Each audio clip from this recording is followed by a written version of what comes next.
বাংলাদেশে সবার বেতন বাড়ে, কিন্তু মসজিদের ইমাম সাহেবের বেতন বাড়ে না। বাংলাদেশে সব পণ্যের দাম বাড়ে, কিন্তু মসজিদের ইমাম সাহেবের দাম বাড়ে না।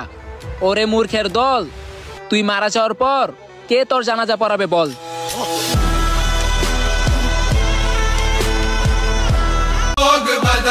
মাননীয় প্রধানমন্ত্রী, আপনার কাছে আমার এই একটাই আবেদন, এই রমজান মাসে আমরা আমাদের স্বাধীনতা চাই। ইসলাম ধর্মের অবমাননাকারী ও আল্লাহর ইবাদতকে বন্ধ করা পুলিশ কর্মীদের কঠিন থেকে কঠিনতম শাস্তি চাই। देश की मसनद पे लुटेरों को बिठाया, क्यों खून शहीदां का सिला हमने गंवाया।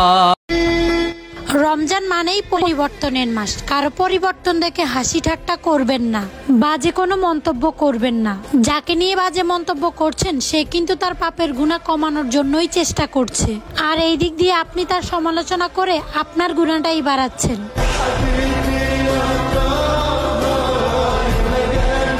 ইসলাম অহংকার করা শিখায় না, ইসলাম শুকরিয়া আদায় করা শিখায়। আর এখন আমার অনেকে ভুল বুঝতেছেন, তবে কখনো নিজের স্বার্থের জন্য কাউরে ব্যবহার করি নাই। বিনা স্বার্থে সবার খারাপ সময় পাশে থাকার চেষ্টা করছি। আর যখন আমার খারাপ সময় আসছে, তখন আমি সব সেলিব্রিটি বন্ধুদের চিনছি।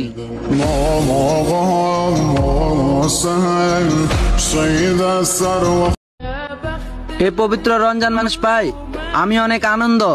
আমিও এখন অপেক্ষা করি আজানের জন্য। আজান দিছি, সবাই মসজিদে যাও।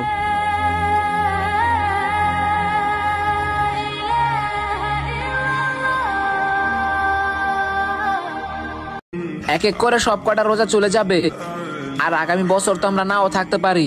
তাই 30টা রোজা পুরো রাখার চেষ্টা করি। হে আল্লাহ, আপনি এই রোজার উসিলায় এই পাপী বান্দাদের মাফ করে দেন, আমিন।